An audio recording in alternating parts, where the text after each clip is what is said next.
Utopia is the most anticipated album in all of hip hop right now. Fans have waited for over 2 years for the album to release, and as a result, Utopia has become an album with some of the highest stakes in hip hop history. If Utopia were to succeed, this might go down as one of the biggest comebacks in all of music history. However, if the opposite proves to be true, Travis Scott's career might as well be over. Well, kinda at least. And with the album being closer than you may think, it's time to look at how we got here. Why is it such a make or break album, and why Travis Scott has a lot of pressure?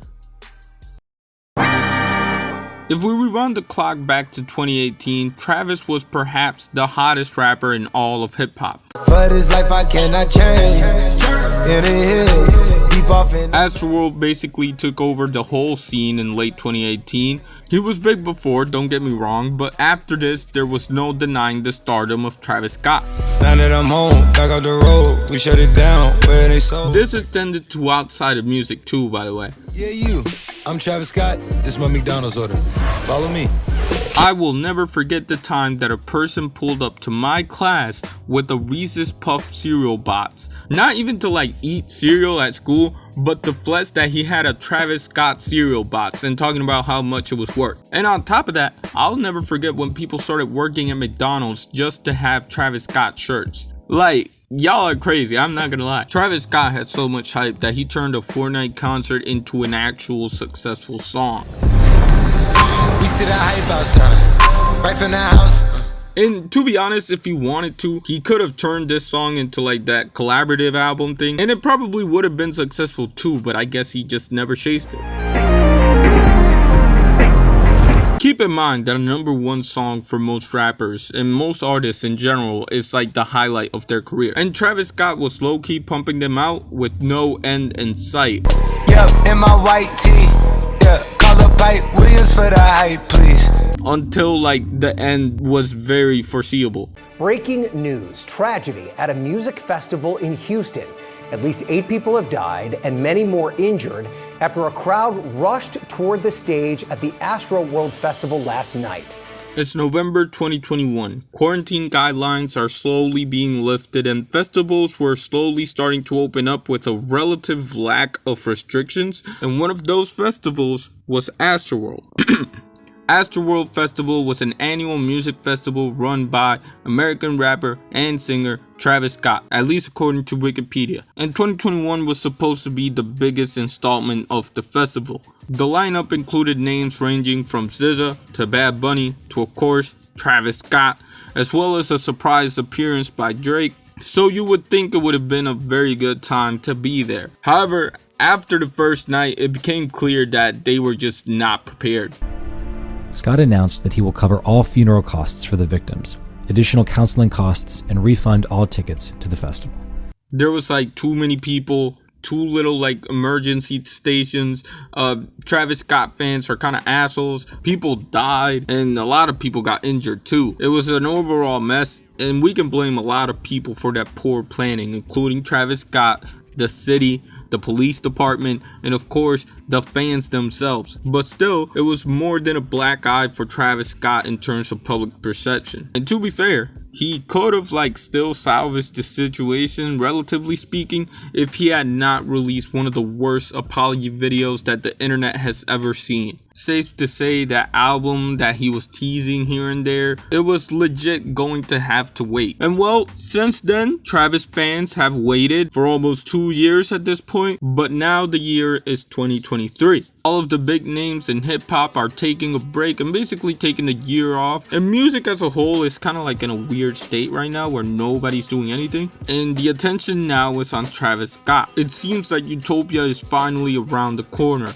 At least that's what I've heard. I don't actually know. And as a result, it has become the most anticipated album in all of hip hop right now, and probably all of music.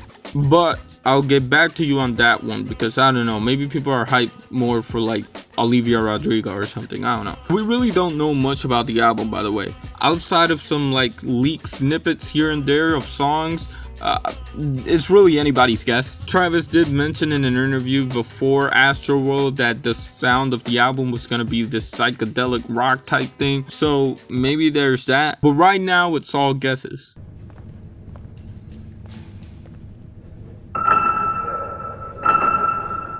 Many have compared the pressure that Scott faces to the ones that Kanye faced for My Beautiful Dark Twisted Fantasy, and basically they set the bar there. They expect My Beautiful Dark Twisted Fantasy out of Travis Scott. If he were to accomplish this, Travis Scott would have the biggest comeback in hip-hop history. Because what Kanye did was just like, he took a microphone away from somebody. That's it, really. So if you really think about it, Travis has way more pressure. He pulls this off, he can go back to Reese's Puff boxes and selling Jordans without people batting an eye. Some people might be like, damn, that's like all it takes. And I mean, yeah, in a society where people separate the art from the artist, yeah, basically if you make good music, you can get away with almost anything. Ladies and gentlemen of the jury, all that needs to be said is this. I get those goosebumps every time.